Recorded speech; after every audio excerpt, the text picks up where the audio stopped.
കുഞ്ഞുങ്ങളെ, ചോദ്യം ഇതാണ്. 12 മീറ്റർ വശമുള്ള സമചതുരാകൃതിയിലുള്ള ഒരു മുറിയിൽ ഉൾക്കൊള്ളിക്കാവുന്ന ഏറ്റവും വലിയ മെറ്റൽ റോഡിൻ്റെ നീളം എത്രയെന്ന്.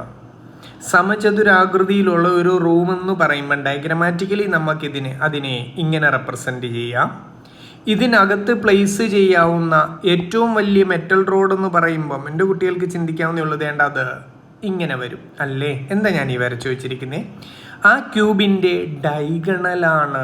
അപ്പം ക്യൂബിൻ്റെ ഡയഗണൽ കണ്ടുപിടിച്ച് വെച്ചാൽ പോരായോ?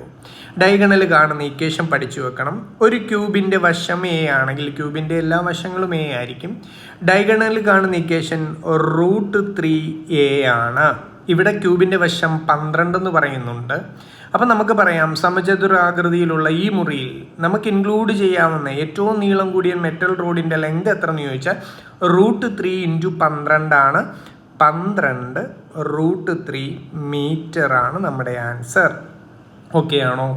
ഇതിന് സിമിലറായിട്ട് 2 ഡയമെൻഷണൽ ജിയോമെട്രിയിൽ ഒരു ചോദ്യം ഞാൻ പറയുകയാണ്.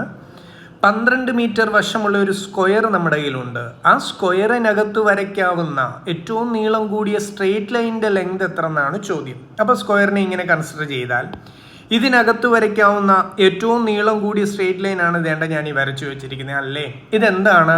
ആ സ്ക്വയറിൻ്റെ വികരണമാണ്, ഡയഗണലാണ്. അപ്പം നമുക്ക് ആ ഡയഗണലിൻ്റെ ലെങ്താണ് കണ്ടുപിടിക്കേണ്ടത്. ഒരു സ്ക്വയറിൻ്റെ ഒരു വശത്തിൻ്റെ ലെങ്ത് a ആണെങ്കിൽ ഡയഗണൽ കാണുന്ന ഇക്വേഷൻ √2a ആണെന്ന് പഠിച്ചു വെക്കുക.